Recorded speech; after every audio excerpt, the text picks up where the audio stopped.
Hello बच्चों, चलिए प्रश्न को पढ़ते हैं। इलेक्ट्रोड विभव तथा सेल विभव में क्या अंतर है? चलिए बच्चों, देखते हैं मुख्य अवधारणा। मुख्य अवधारणा।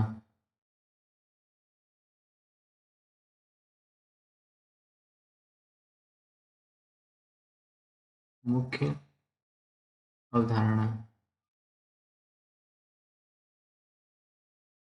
सबसे पहले क्या लिखा हुआ है? लिखा हुआ है हमारा इलेक्ट्रोड विभव। तो अब समझते हैं कि इलेक्ट्रोड विभव क्या है। देखिए, चित्र के माध्यम से समझने का प्रयास करते हैं। देखिए, ये क्या है हमारा? एक एम धातु की छड़ है। ये क्या है हमारा? एक एम धातु की छड़ है। ये किसका काम कर रही है? इलेक्ट्रोड है ये। देखिए, ये क्या है हमारा? ये हमारा वैद्युत अपघट्ट है। क्या है हमारा ये हमारा वैद्युत अपघट्ट है। अपघट्ट है। देखिए, ये हमारा क्या है? जिस धातु की छड़ उसी धातु के लवण का जली विलयन है, यानी कि लवड़ी विलयन है। क्या होता है? जब धातु के इलेक्ट्रोड को हम वैद्युत अपघट्ट में छोड़ते हैं तो विलयन और इलेक्ट्रोड के बीच क्या होता है? अभिक्रिया होती है। जब अभिक्रिया के फलस्वरूप क्या होता है? विलयन और इलेक्ट्रोड में आवेश उत्पन्न हो जाता है। ये देख रहे हैं आप? आवेश उत्पन्न हो गया। ये प्लस का हो गया और यहाँ पे ये माइनस का हो गया है। आवेश हमेशा विपरीत होते हैं। जरूरी नहीं कि यहाँ पे हमेशा प्लस होगा। यहाँ पे माइनस भी हो सकता है, यहाँ पे प्लस भी हो सकता है। क्या होगा? आवेश क्या होता है? आवेश विपरीत होते हैं। एक वक्त के बाद, यानी आवेश क्या होता है? निश्चित मान पर आके रुक जाते हैं।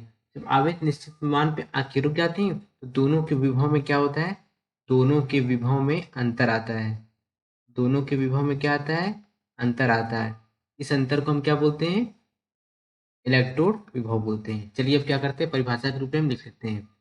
जब किसी धातु की छड़ को जब किसी धातु की छड़ को जब किसी धातु की छड़ को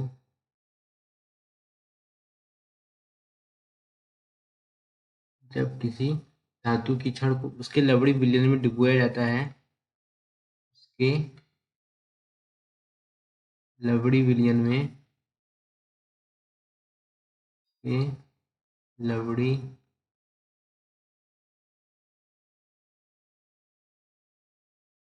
विलयन में डुबोया जाता है।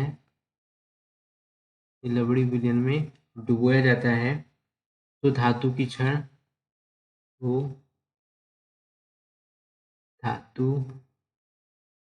छड़ विलयन के सापेक्ष धातु की छड़ विलयन के सापेक्ष धनावेशित या ऋणावेशित हो जाती है। धनावेशित या ऋणावेशित हो जाती है।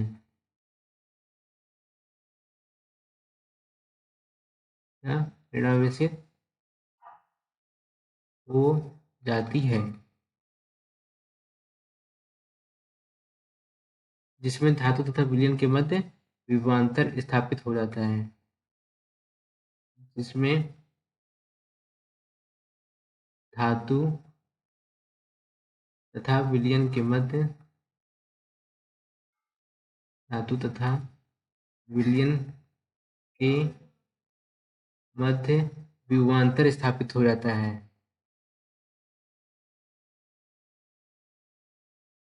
विभवांतर स्थापित हो जाता है।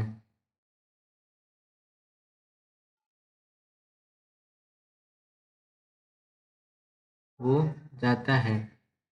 इस विभवांतर को इलेक्ट्रोड विभव कहते हैं। आप लिख सकते हैं इस विभवांतर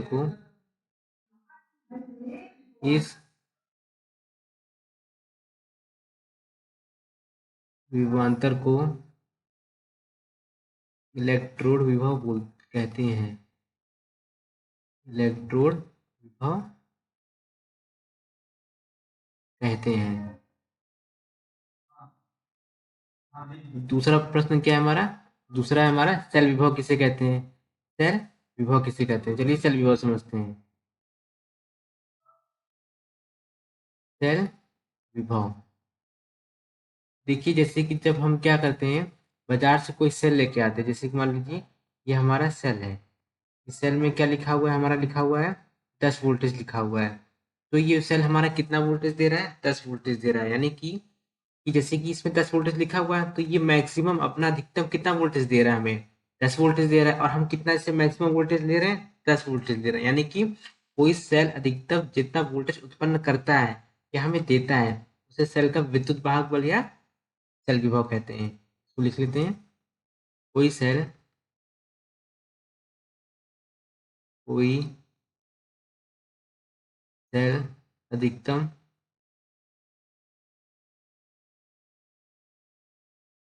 जितना वोल्टेज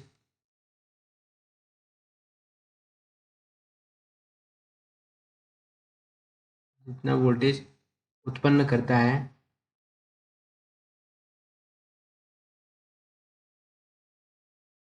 उत्पन्न करता है, उसे सेल का विद्युत वाहक बल या सेल विभव कहते हैं। उसे सेल का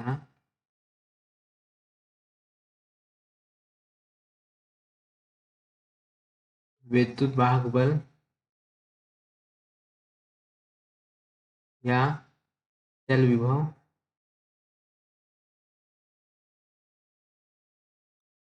कहते हैं। देखिए यहाँ पर मैंने इलेक्ट्रोड विभव समझा दिया है, यहाँ पर मैंने, और यहाँ पर मैंने सेल विभव समझा दिया है। ये हमारा क्या है, सेल विभव है। आशा करते हैं आपको समझ आया होगा। धन्यवाद।